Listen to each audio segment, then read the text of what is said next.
성장기 아이에게 필요한 것은 또래 친구들이 아닌 아이의 손을 끝까지 놓지 않을 부모와 책임 있는 어른들이다. 아이의 손을 놓지 마라. 오. 되게 직관적인 책입니다. 이 책을 선정하게 된 게, 이 책은 공동 저자거든요. 골든 뉴펠드라는 그 되게 국제적으로 명성이 있는 아동 발달 분야의 심리학자랑 그 가보 마테라는 의사, 둘 다 캐나다인이에요. 줬는데 제가 가보 마테라는 의사의 강의를 우연하게 유튜브에서 보게 됐어요. 이분이 중독, 트라우마, ADHD, 아동 발달, 그리고 스트레스, 질병의 관계에 대한 연구를 되게 많이 한 사람이에요. 우리가 스킨 인 더 게임이나 다른 거 얘기할 때 분업화가 다 되어 있다 보니까 특히 의학계에서는 되게 파편화돼서 사람들을 보잖아요. 근데 사실은 이 사람이 어렸을 때 어떤 일을 겪었는지, 지금 현재 어떤 사람과 어떤 관계를 가지고 있는지가 내 몸에 굉장히 영향을 미치고, 사실 그게 질병이나 내 정신병에도 다 연관관계가 되어 있는데 의사들은 그렇게 보지 않잖아요. 근데 그렇게 봐야 한다고 주장을 하는 사람이고, 그렇기 때문에 유튜브에 가보메테 쳐보시면은 한국말로는 별로 없는데 영미권에서 굉장히 많은 클립들이 있어요. 거의 구루 수준이에요. 나이가 되게 많으시고 헝가리 출신 유태인이신데 이제 부모님이 이제 캐나다로 이민을 와서 이제 키우신 거죠. 그럼 부모님도 심각한 트라우마를 가진 상태잖아요. 그 홀로코스트를 경험하셨기 때문에 그걸 자기가 눈으로 보면서 자기가 의사생활하면서는 중독자들 치료도 하고, 또 이분이 터미널 병동이라고 하잖아요. 그 마지막 단계에 계신 분들. 그분들을 집중적으로 케어하는 것도, 그런 것도 하고, 또 마약 중독이랑 정신질환자들을 위한 센터 같은 것도 운영을 하신대요. 그러니까 다방면으로 그런 사람들을 보면서 이게 다 연결되어 있다. 이런 걸 주창을 하신 분이에요. 그래서 되게 이분 책을 읽고 싶다라고 생각했는데 한국에 번역된 게 두세 권밖에 없고, 그 중에 한 권의 제목이 너무 직관적이어서 꽂힌 거예요. 왜냐면 저는 아이를 기르고 있기 때문에 아이의 손을 놓지 말라는 게 무슨 뜻인지가 되게 궁금했어요. 근데 이게 평상시 같으면 제가 육아서를 읽고 저 혼자 하거든요. 근데 오늘 10살 차이에서 가져온 이유는 우리도 어린 아이였잖아요. 그리고 청소년이었잖아요. 그리고 그게 우리 현재 나에게도 굉장히 많은 영향을 미친다는 걸 알잖아요. 그렇기 때문에 그거에 대해서 한번 이야기를 해보고 싶었어요.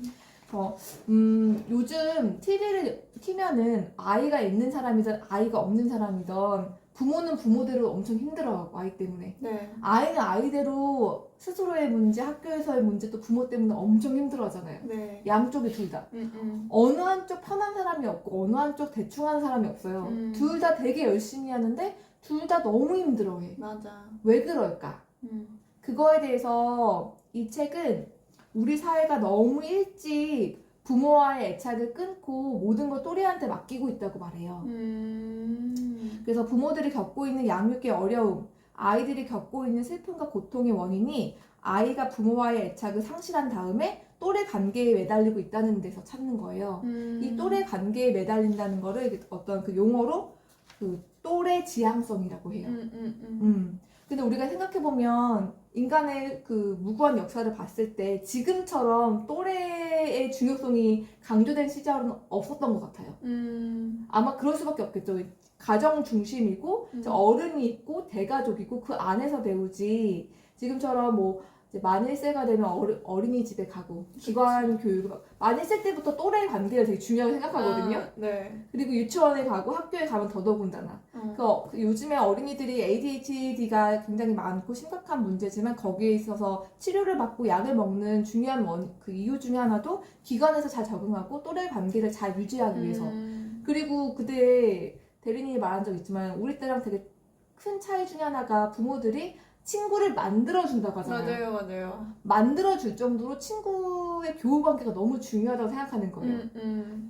부모님이랑은 같이 식사를 안 할지언정 또래 모임은 꼭 가야 되는 거지. 내가 친구가 몇 명이 있는지, 친한 친구는 어떻게 지내는지가 초미의 관심사고. 근데 이게 진짜 과연 또래가 가족을 대체할 정도로 중요한가? 근데 여기서 대체라고 말하는 게 좀 과하게 말하는 게 아닌 게, 우리 너무 그냥 오히려 코미디로 볼 정도로 청소년이 되면 엄마 아빠랑은 말 안 하고 맨날 친구들이랑 카톡하고 문 확 닫고 들어가고. 근데 친구가 뭐라고 하면 그거 하나가 나한테 너무 중요하고. 그리고 뭐 청소년들이 정신과 치료를 받고 아니면 혹은 더 나아가서 이제 목숨에 대해서도 생각하는 것 중에 많은 이유 중에 하나가 부모와의 갈등 그리고 교우 관계잖아요. 네네. 그리고 부모와의 갈등의 또 베이스가 이 교우 관계에 있기도 하고 너 왜 그러냐? 왜 걔네 말만 듣냐? 엄마 아빠 말 안 듣고 더 답답하잖아요. 그래서 이 또래 지향성에 대해서 파고들면서 성장기 아이에게 필요한 것은 또래 친구들이 아닌 아이의 손을 끝까지 놓지 않을 부모와 책임 있는 어른들이다. 이거라는 거예요. 그래서 난 여기서 되게 마음에 와닿았던 말이 우리가 우리의 건강이나 경제를 운명에 맡기지 않잖아요. 네. 우리 건강하게 살려고 책 읽고 뭐 하루 8시간씩 자야 된다 그러고 밀가루 끊고 운동하고 하잖아. 그리고 경제에 대해서는 우리 맨날 재테크 공부하잖아요. 운명에 맡기지 않잖아요. 근데 지금 아이가 있는 사람들한테 세상에서 가장 소중한 건 아이잖아요. 근데 가장 소중한 아이에 대해서는 뭐 학교에서 알아서 하겠지. 친구들이랑 다 알아서 다 제 할 나름이야 라고 하잖아요. 근데 그게 물론 모든 걸 100% 부모가 해줄 순 없지만 가장 소중하고 가장 중요한 시기에 대해서 그냥 운명에 맡기고 있다는 거지. 근데 이 말 자체를 부인할 수는 없을 것 같아요. 그 또래 지향성에 대해서 갖다붙다 말은 되게 많이 할 수 있을 것 같은데 우리가 많은 부분은 내 눈에 보이지 않기 때문에 그리고 모든 아이들이 다 그러니까 남들도 다 그러니까 하고 그냥 운명에 맡기듯이 있는 것 같아요. 그래서 더 초조하지. 오해가 많이 생기고. 그래서 이 부분에 대해서는 되게 읽으면서 무릎을 탁 쳤어요. 그래서 이 책의 한 절반 정도의 부분은 그 또래 지향성 때문에 아이들이 가족의 품에서 벗어나서 얼마나 많은 상처와 어려움에 시달리고 있는지. 이 책에서는 계속 어떤 비유를 드냐면 또래 지향적으로 아이들이 되면 맹인이 맹인을 인도하듯이 왜냐면 그 또래가 물론 다 착하고 좋은 아이들일 수 있겠지. 근데 그 아이들도 미성숙하고 성인이 아니고 그렇지. 누군가의 그 본보기나 뭐 이끌어주고 이런 사람이 되기에는 서로 부족한 거니까. 근데 제가 들으면서 약간 의아했던 거는 그러니까 우리나라에서는 보통 부모가 아이의 삶에 너무 많이 관여하고 너무 붙어 있으려고 해서 그거를 지적하는 일들이 무슨 그 교육 관련된 방송이나 막 금쪽이 같은 그런 데서 많잖아요. 그러니까 우리가 주로 약간 신경 쓰는 건 내가 애의 삶에 또 막 너 공부해라, 그런 친구 사귀지 마라, 여기 가라, 저기서 놀아라, 거긴 가지 마라, 이렇게 너무 관여하는 것이 항상 이슈였고 부모가 아이를 어떻게 하면 독립시킬 수 있을지. 그러니까 우리는 막 30이 돼도 독립을 못하는 사회니까 부모한테 의존도가 높다고 여겨지고 그러니까 그런 면에서만 신경을 써봤지 아이를 또래 집단 사이에 방치한다는 면에서 신경을 써본 적은 없었던 것 같아요. 근데 서구권은 다 똑같아. 아니 서구권이 아니라 선진국이라고 말하는 나라들은 우리나라 포함해서 다 똑같은 거지. 지금 우리가 말하는 그 독립시켜야 된다. 금쪽이 이건 다 애기들이잖아. 애기들. 그쵸? 아니 근데 그러니까, 어린이들. 그런가? 근데 청소년이 돼도 그러니까 부모가 너무 아이한테 집착을 해서 주로 이슈가 되잖아요. 근데 그거는 되게 어떻게 생각할까? 이슈가 되는 거는 되게 그 일부분의 케이스고 대부분은 그 또래 집단 사이에서 어떻게 되는지 부모들이 잘 모르지. 아까 집착하면서 한편으로는 모른다. 모르지.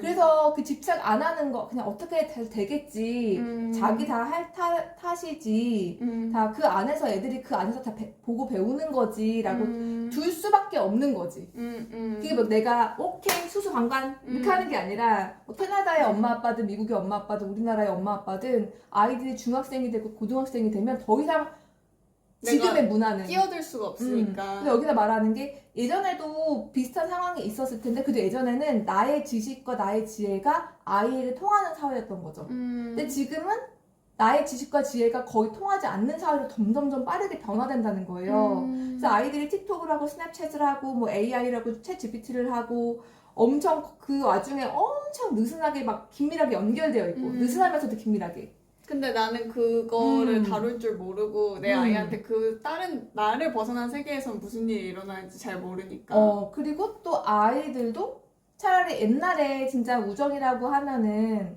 진정한 우정이라고 뭐 영화나 이런 데서 보면은 진짜 같이 고민하고 같이 울고 이뤄야 되는데 지금은 그 카톡이라든지 왓츠앱이라든지 SNS가 너무 강해서 애들이 너무 조밀하게 연결되어 있는 거예요. 여기서 조금이라도 이탈하는 순간 난 나고자가 돼버리는 거지.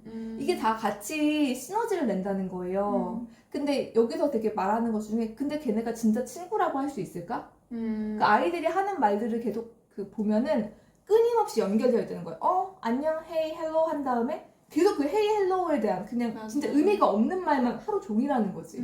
그리고 막 요즘 친구들 보니까 24시간 서로 위치를 공유하는 앱 그니까. 같은 것도 쓰고 그러니까 되게 연결이 하루 종일 되어 있다고 느낄 수밖에 없게 스스로를 그렇게 환경에 놓더라고요. 그치. 그리고 그렇게 자기의 사생활과 프라이버시가 완벽하게 공유되는 거에 대해서 자기 친구들끼리는 오히려 거부감이 되게 낮아졌다는 느낌이 들었어요. 그러니까 저는 제 일거수일투족 내가 어디에 있는지를 아무리 친한 소수의 친구라고 해도 항상 공유한다는 게 너무 끔찍하게 느껴지는데 그치. 그거를 제 친구들만 해도 되게 별 생각 없이 그런 거 쓰는 재밌잖아. 막 강남역 갔는데 걔도 강남역에 있으면 불러서 놀 수 있잖아. 이렇게 그냥 생각하는 사람들도 꽤 많더라고요. 근데 우리 세대가 그러할진데 우리보다 더 어린 지금 10대인 친구들은 더더군다나 그럴 거잖아요.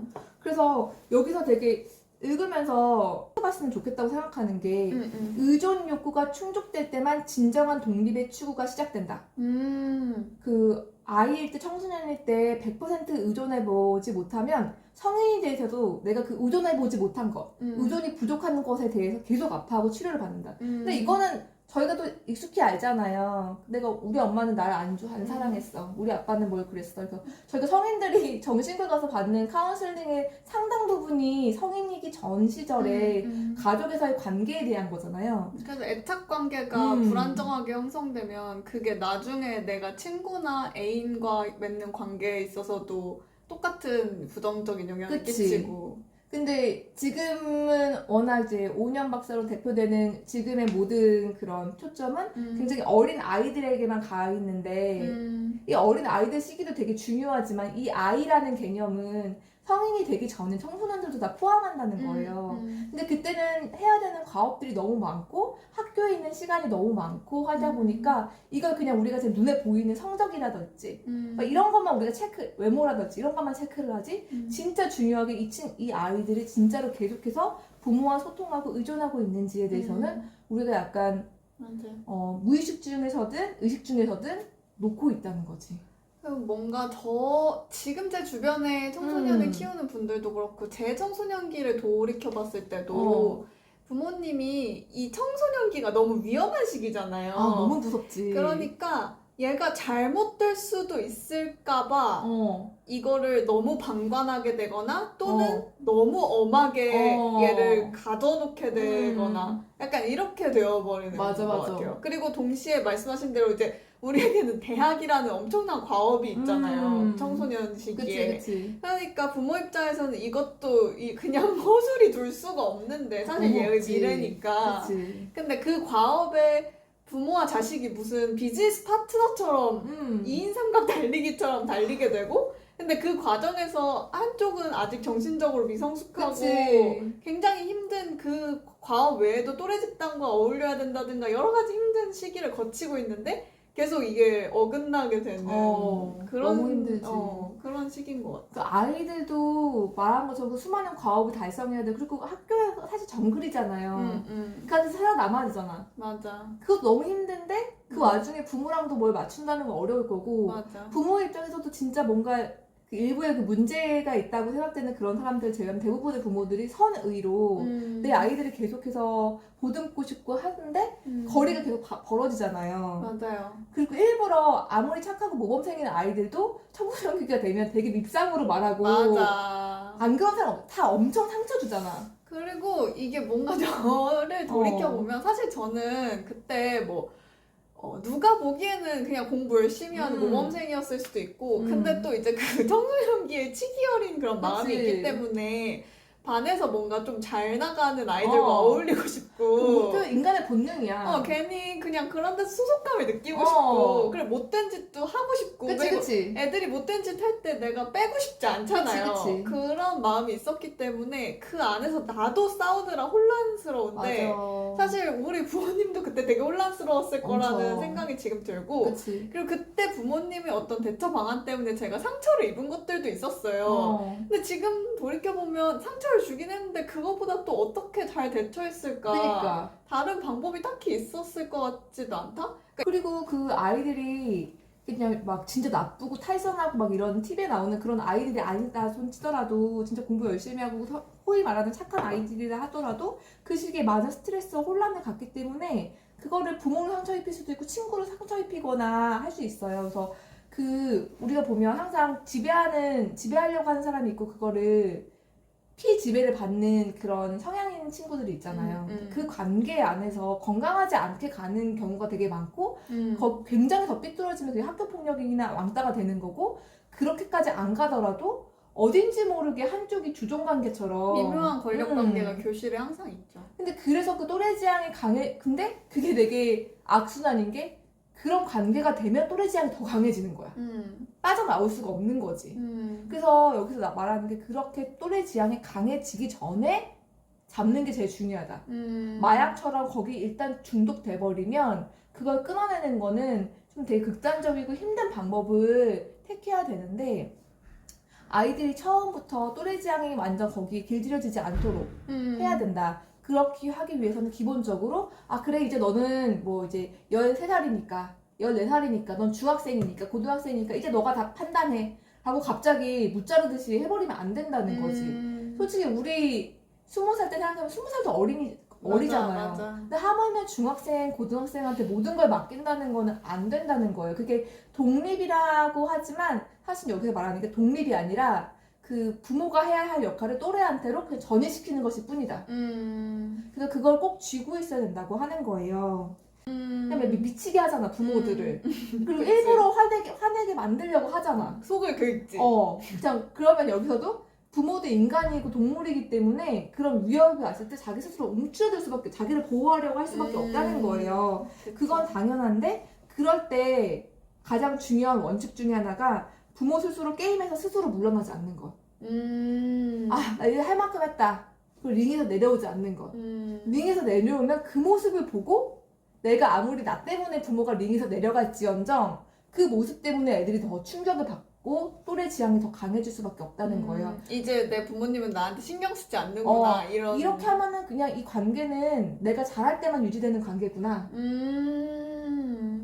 그렇게 된다는 거예요. 그래서 스스로 아이로부터 멀어지지 않는 게 아이와 부모를 위해서 중요한 일이다. 근데 이게 진짜 얘가 극단의 사춘기일 때는 그치. 그러니까 그냥 말만 하면 싸우게 될 때가 있잖아요. 누구야 밥 먹어라만 해도 그냥 대전투가 벌어지는. 근데 솔직히 그런 시기에 계속 먼저 손을 내밀고 계속 그걸 참여한다는 게 그러니까 어떤 방향으로 해야 될지 그걸 일반인이 그리고 감당할 수 있나? 약간 솔직히 그런 생각이 들어요. 그러니까 이거를 그리고 부모 입장에서도 내가 말을 함으로써 이 사태를 점점 악화시킨다는 생각이 드니까 차라리 얘한테 좀 시간을 줄까? 이런 마음이 당연히 들 것 같고. 근데 그 시간을 주는 게 되게 멋있는 말이지만 여기선 직관적으로 그렇게 너가 링에서 내려오는 거라고 해요. 근데 내려오고 싶을 것 같아. 나도 내려오고 왜냐하면 왜 내려오고 싶냐면 상대방을 두들겨 팰 수가 없잖아. 그치. 근데 나는 계속 맞아야 되잖아. 그치. 근데 내가 진짜 이 깎게 물고 상대방을 납작하게 두들겨 패서 KO패를 시켜서 여기서 쫓아낼 수 있으면 계속 싸우겠지. 근데 나는 상대방을 계속 보호해야 되고 지켜줘야 되고 상처 입히면 안 되면서 상대방은 나를 끊임없이 공격하는데 그 링에 계속 서 있는다는 게 그러니까 육아서가 왜 이렇게 많겠어. 부모가 어떻게 생각해보면 세상에서 가장 힘든 직업이야. 근데 문제는 그 사춘기 시기를 잘못 보내면 그게 영원히 안 끝날 수도 있고. 근데 그게 되게 케바케고 세상에 수많은 케이스들이 있잖아요. 근데 여기서 강조하는 건 상황에 집중하지 말라는 거예요. 아, 그 상황에. 근데 우리의 대부분의 전문가라고 하는 사람들과 책들이 대부분 그 상황에 어떻게 해야 되는지 기술을 알려준다는 거예요. 근데 그 기술은 그 상황을 모면할 수 있는 잠깐의 팁이거나 아니면 그 다 수많은 애들의 수많은 케이스가 있기 때문에 그거조차도 정확하지 않다는 거야. 다 다르니까. 그래서 여기서는 무조건 관계에 집중하라는 거예요. 그러면 약간 길게 보라는 건가요? 그래서 지금 막 얘가 막 말도 안 되는 일을 했어. 그러면 내가 지금 이걸 교정해줘야 되잖아. 틀리다고 말해줘야 되잖아. 그리고 부모들, 야, 그럼 이거를 틀린 거 말 안 해줬으면 얘가 틀린 거 모른다. 다 틀린 거 알아, 애도. 근데 이걸 내가 틀리다고 지적함으로써 관계가 더 멀어져. 그럼 어떻게 해요? 일단 찾더라도 네. 관계를 보라는 거예요, 관계를. 그 자리에서 막, 너 이게 뭐야, 담배 피우면 안 돼, 막 이렇게 그 상황에 몰두해서 막 얘를 교정하려고 하는 게 아니라 얘와의 길게 가져갈 관계를 생각하고 이 당면 이슈를 그치. 천천히 풀어가야 왜냐하면 된다. 거기서 얘가 청소년이야. 야, 너 담배 피지 마! 라고 해서 만약에 안 필 거면은 100번, 1000번 말해도 돼. 근데 알잖아. 말해도 피지. 1000번 말하면 1000번 더 필걸요? 그리고 뭐 이렇게, 야, 너 머리 앞머리 그렇게 하지 마! 하면 앞머리 없애버릴걸요? 삭발할걸요? 그러니까 그게 아예 안 먹힌다는 거예요. 만약에 먹히면 해도 되는데 안 먹힌다는 거야. 그래서 어떤 표현을 쓰냐면 어떻게 다시 우리의 파워를 여기서의 파워는 forced가 아니에요. 네네. 아이를 보듬는 파워를 말하는 거예요. forced 부모로서의 어떤 파워를 찾아서 아이를 내 날개 밑으로 내 품 안으로 다시 모을 수 있냐. 여기에 첫 번째가 아이와 아이의 공간을 따뜻하게 바라보자. 만약에 여기서 나를 계속 때려.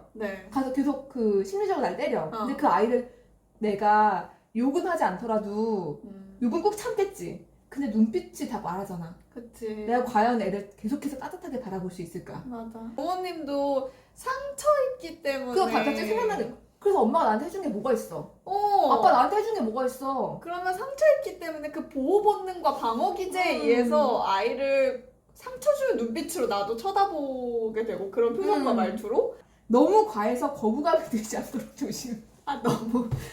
그게 집착인 거지 이제. 너무 과한. 그래서 여기서 뭐 그래서 우리가 뭐 어디 샵에 가도 친절하게 해주면 좋지만 너무 과하면 이렇게 거부감이 들고 나한테 뭐 뜯어내려고 하는구나 하잖아. 맞아. 그러니까 되게 늘상 일상적으로 내가 그 눈빛을 어릴 때 내가 내 아이를 바라봤던 눈빛을 고등학생 아이한테도 줘야 되는 거예요. 쉽지 않다. 그치, 생각하라는 거지. 내가 먼저 링에서 내려오면 안 된다. 오케이. 그 두 번째는 이게 첫 번째고 두 번째는 아이가 붙잡을 수 있는 걸 줘라. 붙잡을 수 있는 정서적으로 붙잡을 수 있는 거. 그러니까 이런 데 대부분 부모들이 근데 나는 걔가 해달라는 거 다 해줬다. 근데 그건 해달라는 것이 다 해줬잖아요. 붙잡을 수 있는 건 아무것도 요구하지 않을 때도 내 마음을 전해줘야 된다는 거예요. 근데 이게 사랑에서도 마찬가지잖아요. 내가 이거 해줘 했을 때 상대방이 알았어 이거 해준다고 내가 되게 사랑하게 되나? 물론 그럴 수도 있겠지만 대부분의 진짜 사랑하는 감정이 밀려오는 거는 나도 말하지 않았는데 그거 다 알아채서 아니면 내가 없는 곳에서도 항상 날 생각하고 있구나. 또 나도 미처 알아차리지 못했던 거를 상대방이 이렇게 해줄 때. 진정한 자존감의 토대는 부모가 자신을 있는 그대로 받아들이고 사랑하고 기뻐하는 걸 아기가 느끼는 거다. 그래서 조건 없이 아이가 내가 공부를 잘했을 때, 청소했을 때, 노래를 잘할 때 이럴 때 엄마 아빠가 좋아해 주는 거 당연하잖아요. 네. 그때 너무 행복하지. 엄마 아빠도 100%의 기쁨을 느끼겠지. 근데 그게 오히려 강해지면 애들은 이럴 때만 엄마 아빠가 날 사랑하는구나. 그렇지 않고 얘가 뭘 하지 않았을 때, 심지어 얘가 못했을 때, 내 말을 반항할 때, 이럴 때도 항상 나는 너 옆에 있는다. 나는 너의 편이다. 이게 아이들한테 정서적으로 붙잡을 거리가 된다는 거예요. 여기서도 막 그래요. 대부분의 부모는 나는 아이를 무조건적으로 사랑한다고 말한다. 하지만 대부분의 아이들은 그 사랑이 매우 조건적이라고 느낀다. 이게 전문가도 그렇게 말해. 내 아이가 그리고 뭘 잘해오면 기쁘잖아. 근데 또 뭘 잘해왔는데 칭찬을 안 하기도 좀 그렇잖아요? 해야지. 근데 이제 문제는 뭘 잘 못해왔을 때도 칭찬을 하고 사랑해주고 보듬어줘야 된다는 거잖아. 그치. 근데 솔직히 나는 인간적으로 뭘 못해왔을 때, 이렇게 못한 것까진 괜찮아. 여기서 말한 것처럼 죽자고 나한테 달려들 때, 반항할 때도 이러니까 되게 힘들어요. 근데 여기서 내가 되게 좋은 팁이라고 실천 팁 중에 하나 생각해 놓은 게 평상시에 늘 어떤 그 루틴을 갖는 거예요. 내가 아이를 사랑하고 있다는 걸 표현하는 루틴을 가져야 되는 게 되게 중요하다고 내가 별표를 써놨거든요. 그래서 아이들이 깨면 학교 가야 되고 유치원 가야 되고 학원 가야 되잖아. 그 여기서 표현에 따르면 군대처럼 그 일정에 투입하지 말라는 거예요. 아이가 일어났으면 먼저 웃고 스킨십을 하라는 거야. 근데 이런 게 내가 뭘 잘했을 때만 사랑하는 게 아니라 아침마다 내가랑 스킨십을 하고 웃어주잖아요. 그럼 이게 아이에게 자존감의 토대가 될 수 있는 것 같은 거지. 알게 모르게 쌓이는 거구나. 그리고 두 번째가 하루를 시작할 때 오늘의 방향성에 대해서 언급하라는 거예요. 그래서 꼭 우리 회장님들이 비서들이 회장님 오늘 아침에는 뭐뭐뭐 하실 시간이다라고 말하잖아요. 이거 약간 순화된 걸로 오늘 이들이야 오늘 이따가 유치원 갔다가 와가지고 뭐뭐 할 거야. 아이들은 이럴 수 있고 오늘 피곤하지. 근데 할머니 생신이 오늘 뭐 내일 모레 어디서 있어. 근데 피곤한데 오빠들도 다 모인다고 하니까 오늘 거기 가야 되는 거 사전에 계속해서 아이들이 느끼기 힘들어 죽겠는데 거기 얹는 거 말고 그러니까 강압적으로 통보하는 게 아니라 나 그거 하나 어려워? 맞아. 되게 쉽지 이러고. 맞아. 야 내가 너한테 뭐 하라고 했어? 너한테 뭐 할머니 손을 하라고 했어? 할머니가 너한테 어떻게 해주셨는데 할머니 해볼까? 할머니 생신에 가서 소고기 얻어먹는 게 그렇게 어려워? 야 너한테 고기 먹으라는 말밖에 더 했냐? 운전도 내가 하고 고기 구우래 누가? 근데 아이한테는 가는 거 자체가 스트레스일 수도 있는 거지. 아이 입장에서 쉽지 않지만 그래야 된다. 그리고 그 친밀감을 만드는 속마음을 털어놓는 시간을 계속 가지라는 거예요. 그래서 뭐 아이들한테 책 읽어주면은 책 읽어줄 때는 엄마 근데 나 사실 이런 일이 있었다? 이렇게 아이일 때는 그렇고 여기서는 성인이 된 뭐 딸이나 아들도 항상 그 서재에서 이 작가들이 뭘 집필하고 있으면 자기 혼자밖에 없잖아요. 그럼 와서 말한다는 거예요. 나 사실 뭐 이런 고민이 있는데 이게 어색하지 않겠고 한 20년 30년 안 그랬는데 갑자기 아빠 있잖아 내가 고민이 있어라 나 할 리가 없잖아. 어렸을 때부터 루틴으로 계속 그리고 이거는 형제가 있다면은 같이 하지 말고 무조건 1대1 관계여야 된다는 거예요.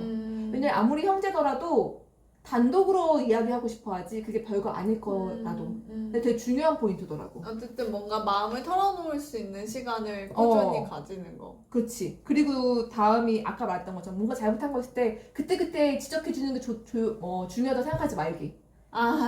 근데 이게 그런 거 같아. 이게 꼭 자식이 아니라 뭐 남자친구 여자친구도 그렇고 이게 왜 강아지들 키울 때 혼날 행동을 했으면 그 자리에서 고쳐야 되지 안 그럼 얘 기억 못한다 막 이러잖아요. 근데 이거를 우리가 인간관계에서도 이 자리에서 내가 이 버르장머리를 지금 꺾어놔야지 그치. 나중에 더 크게 돌아올 거야. 얘가 이 행동을 계속 반복할 거야. 이러면 머리 크면 더 힘들어진다? 그래서 지금 꺾어놔야 돼. 밟아놔야 돼. 약간 이런 생각을. 그거 꺾이고 밟히는 게 아니라 그냥 관계가 끊긴다고 생각하시면 돼요. 경찰이나 검찰처럼 애를 대하잖아. 그리고 그때는 부모가 자기 행동이 되게 합리적이고 정당하다고 생각하는 게 나는 감정적으로 얘를 화내거나 때리는 게 아니야. 이유가 있기 때문이지. 논리적이고 이성적으로 훈육하는 거야. 이것은 정당해. 내 행동은 옳아. 이렇게 맞아. 무장할 수가 있기 때문에 그치. 스스로를 그치. 더 상대방이 상처 입는. 근데 우리도 보면은 어떤 관계에서 갑자기 정색하고 막 뭐랄까 막 너무 하면은 그 사람이 제가 논리적인 얘기하고 합리적이라고 생각 안 하고 뭐야 왜 저래. 거리감을 확 느끼잖아. 네 알았습니다. 겉으로는 말하지만 알았어. 너랑 이제 끝. 맞아. 그렇게 되잖아. 근데 아이는 하물며. 그치. 아이들은. 그리고 마지막이 절대로 아이에게 거짓말하지 마라. 그게 아무리 선의의 거짓말일지언정. 왜냐면 거짓말은 아이를 고통으로부터 보호하지 못한다는 거예요. 그리고 이 거짓말이라는 게 아이 빼고 아는 거잖아요. 그치. 아이 말고 이 세상 전부가 다 몰라. 그러니까 아니면 어쨌든 결국은 다 알게 되잖아. 그럼 이 비밀에서 아이를 소외시키는 거예요. 이 소외감이 결국 부모와 아이의 관계에서 아이를 소외시키는 거예요. 맞아. 이거 중요한 것 같아요. 근데 사실 이제 아이를 보호하고 싶으니까 그치. 좀 세상을 그 추잡하고 위험한 그치. 거로부터 그런 걸 보통 숨기려고 하는데 그치. 그게 오히려 더 큰 폭풍을 가져올 수도 있는 거니까. 모든 거에 있어서 중요한 게 지금 상황이 잘못되냐 아니냐가 아니라 우리의 관계가 얼마나 중요한가, 이게 우리의 관계를 해칠 수 있는가, 내 말이 아이를 상처받게 할 수 있는가. 근데 여기서 상처를 주지 말라는 건 아니에요. 부모의 권위를 찾는 건 되게 중요하다. 근데 그 권위가 내가 강하게 말한다고 애를 혼내킨다고 생기는 게 아니라는 거지. 이 관계의 끈을 놓지 않고 계속 가져가야지만 이 권위도 챙기고 말고 할 수 있다는 거예요. 그리고 세 번째는 아이의 의존을 끌어내라. 그래서 이거는 부모들이 아이한테 독립하라고 하잖아요. 근데 이 독립이라는 거는 너무 동물의 세계에서 생태계 너무 당연한 거다. 성숙과 그 독립이라는 건. 이걸 부모가 독립해 한다고 해서 독립하고 독립하지 마 한다고 해서 독립 안 하는 게 아니니까 이 의존 관계가 명확하게 좀 충분하게 된 애들은 독립을 잘한다는 거예요. 아까 말했던 것처럼 독립에 이르는 오늘 이번부터 저희가 마음에 남는 글귀를 써오기로 했는데 너무너무 중요하다고 생각했어요. 독립에 이르는 유일한 길은 의존으로부터 시작한다. 우선 의존하는 관계가 잘 맺어져야 독립도 가능하다는 거죠. 그래서 아이가 부모를 100% 신뢰하고 아이와 부모의 관계가 굉장히 돈독하고 하지 않은데 아이를 너 이제 독립해. 너 이제 클 만큼 컸으니까 알 만큼 아니까 라고 하는 거는 그냥 또래 속으로 던져버리는 거예요. 그래서 계속해서 의존을 가져가는 것은 중요하다. 그리고 네 번째가 아이의 나침반이 되라. 그래서 이 나침반이 될 때는 그냥 우리가 아는 거예요. 아이에게 어떤 방향으로 가는 게 좋은지 그 조언을 해주는 건데 요즘 아이들은 되게 초연함의 문화라고 말해요. 애들이 아무 것에도 관심 없어 보이고 근데 다 괜찮아. 맞아. I'm so cool. 어쩔 수 없지만 그렇든지 말든지 다 괜찮아. 난 도움 필요 없어. 다 그러잖아요. 맞아. 그게 약간 근데 저도 좀 그래지는 경향이 있었던 것 같은데 그게 약간 나는 독립적이고 강한 주체야 라는 거를 막 강조하고 싶은 거의 산물인 것 같아요. 그리고 부모가 수선 떨고 법석 떠는 게 싫고 그걸 남한테 들키는 것도 싫고 그냥 내 일은 내가 알아서 할 수 있고 나 이걸로 인해 상처받지 않았어. 맞아. 난 강한 사람이니까. 약간 이거를 보여주고 싶어서. 그치. 근데 또 부모 입장에서는 상대방이 도움 필요 없다는데 내가 아무리 뭐라 해도 어른 같은데 내가 언제까지 따뜻하게 대할 수 있겠어. 그치. 하지만 먼저 링에서 내려오지 말고 이 초연함은 그 가면일 뿐이라는 걸 알아야죠. 우리가 맞아. 어렸을 때도 그랬잖아요. 가면이지. 가면이죠, 가면. 그리고 여기서 말하는 게 되게 어려워. 부모 어려워. 되게 말하는 게 내가 지금 뭐 때문에 그랬냐면 아이가 아무리 거칠고 이상하게 행동하고 반항해도 결국 관계의 책임은 어른에게 있다. 맞아. 그 아이가 나를 어디까지 시험하냐면 나한테 가장 중요한 가치가 있을 거잖아, 사람마다. 네. 그럼 그 가치를 전복하는 것에서부터 엄마 아빠를 마지막으로 시험하는 거예요. 엄마 아빠한테 뭐가 제일 중요하다는 걸 알기 때문에. 맞아. 근데 그때가 어떻다는 줄 알아요? 어떨 그때야말로 상황이 최악일 때야말로 아이를 단단히 붙잡아야 할 때다. 그때도 아이를 따뜻하게 바라봐주고 어느 날 내 아이 가방을 들었는데 막 콘돔이 쭉 떨어져도 그 콘돔을 따뜻하게 바라봐주고. 왜냐면 그게 그 외나무 다리나 아니면 줄이 되게 거의 끊어질 것 같을 때 그때는 살짝 물 한 방울만 해도 끊어지잖아요. 그때 잘못하면 안 되는 거야. 진짜 더 붙잡아야 되는 거야. 더 중요하게. 우리가 실천 팁을 배웠잖아요. 전체적으로 다 우리가 이해는 하죠. 이해는 하고 우리가 다 맞다고 생각하지만 내가 현실에서 적용하기가 너무 어려운데 저는 이걸 보면서 내가 그냥 평상시에 아이와의 어떤 루틴을 정해서 관계를 강화시키는 루틴을 정해서 그거를 아이가 10대 때도 계속 이어나가야겠다라는 그 한 가지는 분명하게 얻어가는 것 같아요. 그게 1대1 지금은 책 읽어주는 시간이고 나중에 이제 10대가 되면 책을 못 읽어줄 테니까 1대1로 여행을 간다든지 쇼핑을 한다든지 아니면 내가 뭐 차를 운전해서 어딜 데려다 준다든지 할 때 그 1대1의 시간을 꼭 가져야겠다. 그리고 분명 마음에 안 드는 게 보이고 명확할 텐데도 내가 그거 바로 말함으로써 내가 시원한 것 때문에 내 마음은 시원한 것 때문에 아이에게 바로 지적하면서 관계를 약화시키는 걸 하면 안 되겠다. 맞아. 저는 이 책 때문에 저는 뭐 키우는 아이도 없습니다만 그러니까 듣고 제일 크게 도움이 됐던 거는 그러니까 차라리 내가 뭘 해야 되는지 딱 정해줬으면 좋겠잖아요. 이런 갈등 상황에서. 근데 명확하잖아. 끈을 놓으면 안 된다는 거. 링에서 내려오면 안 된다는 거. 근데 부모들이 어떤 유혹에 시달릴 것 같냐면 이런 상황에서는 차라리 그냥 내가 얘를 좀 시간을 주고 기다려줘야 되는 거 아닌가? 차라리 그냥 내가 얘를 건드리지 말아야 되는 거 아닌가? 그래서 비슷한 만남으로 여기서 부모들이 다 오면은 예를 들어서 ADHD입니다. 무슨 증입니다. 그럼 부모들이 그랬구나 더 시원해한다는 거야. 차라리 증상이 딱 있고 약이 있고 내가 해야 될 게 있으니까. 근데 가이드라인이 없어서 힘든 거잖아요. 근데 어쨌든 여기서는 아니다. 아무리 당신이 이걸 악화시키는 것 같아도 이렇게 다른 대안들을 시도하면서 계속 거기 남아서 부모의 역할을 수행하는 게 맞다라는 명확한 가이드라인을 주는 게 되게 도움이 될 것 같아요. 우리가 되게 많이 배우고 공부해서 되게 쿨한 부모, 친구 같은 부모 되려고 하잖아요. 아, 맞아. 근데 그 친구 같은 부모 요즘 되게 퀘스천 마크가 많이 생겼더라고요. 맞아. 친구 같은 부모 좋지 않다. 친구는 친구고 부모는 부모지. 그러니까 권위주의적인 게 나쁜 거지 맞아. 권위가 있는 게 나쁜 건 아니다. 맞아. 이런. 우리가 당연히 친구도 많이 사귀고 해야 되지만 이 청소년기의 시기는 자기 자신을 알아가는 데 더 집중해야 된다는 거예요. 친구들한테 맞춰가는 데 집중하는 게 아니라. 근데 이 또래 지향적이 되면 그 친구 관계가 세상의 전부이기 때문에 내가 옳지 않다고 생각하더라도 내 의견을 말하지 못해. 맞아. 아니면은 그냥 맹목적으로 당하거나 아니면 누구를 괴롭힐 수도 있어. 맞아. 그러니까 여기서부터 아이를 구해야 된다는 거예요. 그래서 결과적으로 그래서 또래 지향적인 애들이랑 내 아이가 나의 날개 안에 있는 내 아이가 좀 멀어졌어. 걱정하지 말라는 거야. 왜냐면 세상의 모든 아이들이 다 또래 지향적이진 않대요. 결국엔 또 다른 친구 사귀지. 가족과의 그 관계가 돈독한 애들이 분명히 있고 그런 아이들은 그런 아이들끼리 서로 알아보고 모이게 되어 있다. 왜냐면 그런 아이들은 너무 또래 지향적인 문화가 불편하기 때문에. 그래서 여기서 두 가지를 다 가져갈 수는 없나요? 라고 생각할 수 있대요. 부모와의 관계와 또래 관계.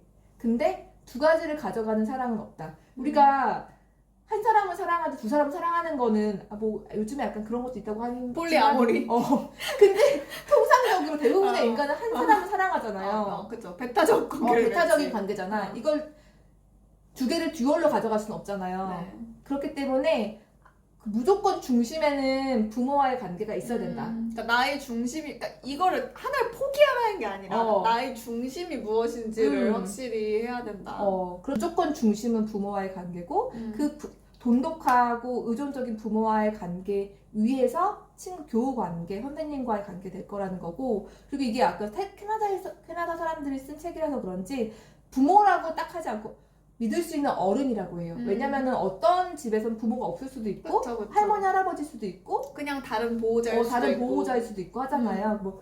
여기서는 입양 케이스도 많이 말하거든요. 네네. 그렇게 다양한 케이스들이 있기 때문에 어쨌든 중요한 거는 믿을 수 있는, 변하지 않는, 링에 끝까지 남아있는 어른이 있는 것이 중요하다. 맞아. 아이의 손을 놓지 않는 믿을 수 있는 어른이 되어보기로 합시다. 의존이 먼저이니까. 의존이 먼저이니까. 네. 그럼 10살 차이 구독, 좋아요 부탁드립니다. 안녕. 진정한 독립으로의 이행은 아이가 어른들에 대한 자신의 애착을 전적으로 확신할 수 있을 때여야 가능하다.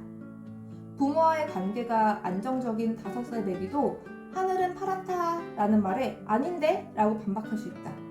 부모에게는 아이가 뻔한 고집을 부리는 것으로 보일 수 있지만 이는 아이의 뇌가 자신에게서 나오지 않은 개념이나 생각들을 차단하는 것이다. 자신만의 생각을 내놓을 여지를 두기 위해서 낯선 것들을 모두 거부하는 것이다.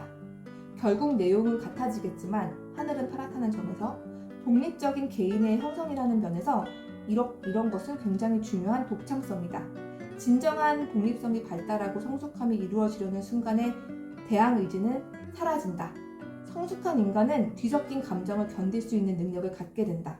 독립을 원하는 동시에 애착관계를 유지하기 위해 노력하는 상반된 마음의 상태를 받아들일 수 있게 된다. 진정으로 성숙한 사람은 다른 사람의 의지에 반사적으로 저항할 필요가 없다. 다른 사람의 말을 옳으면 귀 기울이고 그렇지 않으면 자신의 길을 가면 되는 것이다. 우리